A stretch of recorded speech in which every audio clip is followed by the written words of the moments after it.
بسم اللہ الرحمن الرحیم۔ السلام علیکم۔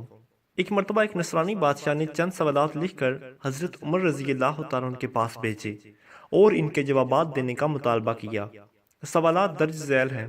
پہلا سوال، ایک ماں کے شکم سے دو بچے ایک دن میں ایک ہی وقت پیدا ہوئے، پھر دونوں کا انتقال بھی ایک ہی دن ہوا۔ ایک بھائی کی عمر 100 سال بڑی اور دوسرے کی 100 سال چھوٹی ہوئی، یہ کون تھے اور ایسا کس طرح ہوا؟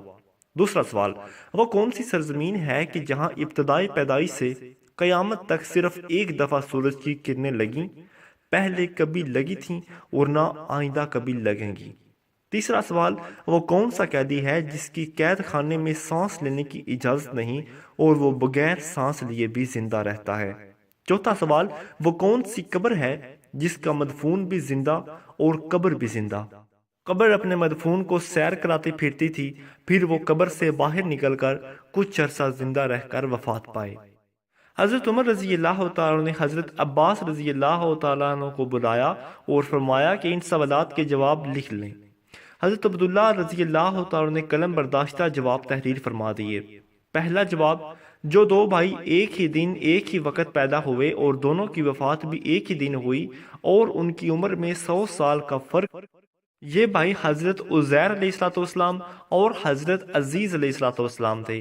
یہ دونوں بھائی ایک ہی دن ایک ہی وقت ماں کے بدن سے پیدا ہوئے اور دونوں کی وفات بھی ایک ہی دن ہوئی، لیکن بیچ میں حضرت عزیر علیہ السلام کو اللہ تعالیٰ نے اپنی قدرت مکالمہ دکھانے کے لیے پورے 100 سال مارے رکھا۔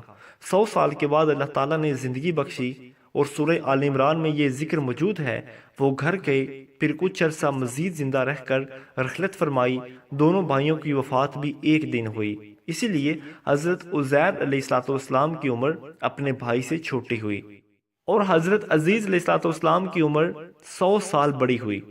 دوسرا جواب، وہ زمین سمندر کی کھاڑی کلزم کی تہ ہے کہ جہاں فرعون مردود غرق ہوا تھا۔ حضرت موسیٰ علیہ السلام کی معجزے سے دریا خشک ہوا تھا اور اللہ تعالیٰ کے حکم سے سورج نے اس جگہ کو بہت جلد سکھا دیا۔